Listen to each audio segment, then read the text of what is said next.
So it's been about 10 years since we came out with You and Me Forever. And if you guys remember, we shared how the proceeds were going to go towards some people who were in serious need in East Africa.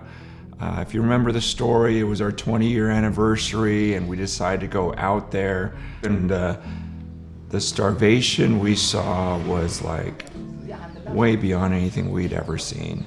And then we saw these women in the red light district who were just sex slaves, trafficked, prostitutes, just absolutely miserable. And we said, let's just use all of the proceeds to help these people. And a few weeks ago, we got to visit and see the result of that with our feeding programs. Even got to see one of the little girls that we ministered to, and 12 years later is healthy, and we're able to put together a little home for her and make sure her family is well taken care of along, and she represents like a bunch of kids that were helped through the project. And then we got to see the women's home where these women were being trained up to actually have some skills and be able to use those skills to get jobs and start businesses. And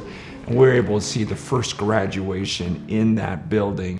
Yeah, I was not prepared actually when we pulled up to that building, and knowing just how much a part we got to play in it, but really all of you as well, because you purchased the book. So to walk up and see this gorgeous building and these girls that were dressed up with their graduation gowns, and all their little kids are just, they bought them all t-shirts that said, way to go mom, bravo mom.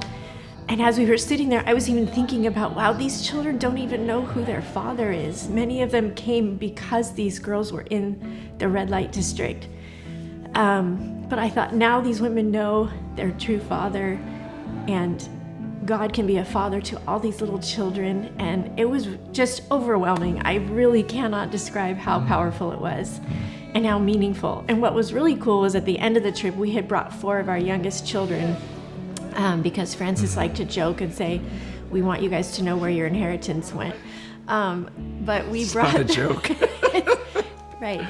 But at the end of the trip, I asked my girls, I was just having a little, Coke with the 2 girls that went, and I said, what was your favorite part of this trip? We'd been there for, 8 or 9 days, and they both said being at the women's home and watching the graduation just was really powerful to them. So anyways, we just want to say thanks to God for letting all of us be part of what He wants to do. He wants to rescue people. He wants to redeem their lives and to bring people from darkness to light.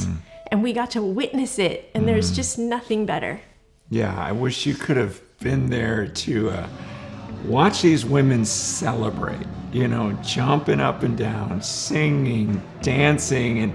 And I'm just thinking, whoa, a year ago, they were sitting in a little room terrified as guy after guy comes in. The kids are under the bed.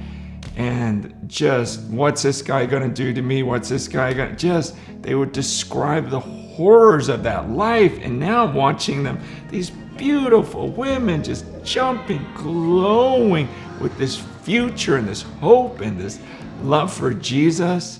To see this whole village come out just for, to celebrate little Sophie and what God had done in her life, and the way they were worshiping now, this village worshiping, and to go, wow, we got to be a part of that. And so one of those benefits that we didn't think about was just watching our own children celebrate with us and explain to the older ones, like, you're making money now.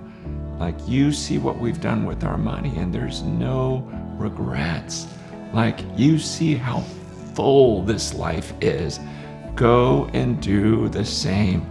Use your gifting, make some money, don't spend it on yourself. Invest it in people, invest it in the kingdom, and you'll be grateful forever. Yeah.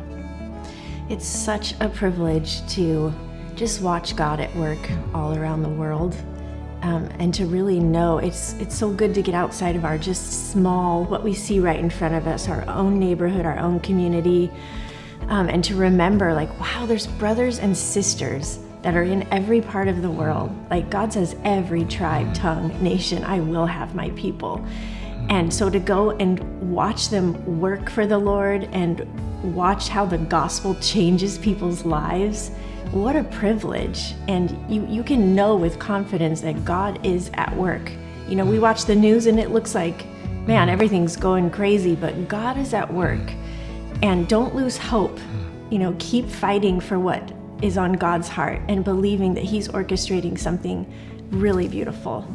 Yeah, it would take hours to download everything that we've experienced and want to share with you, but we just wanted to give a quick thank you for those of you guys who have supported the ministry or purchased the book, and hopefully it's gotten your marriage and your family on the mission that God's called you to.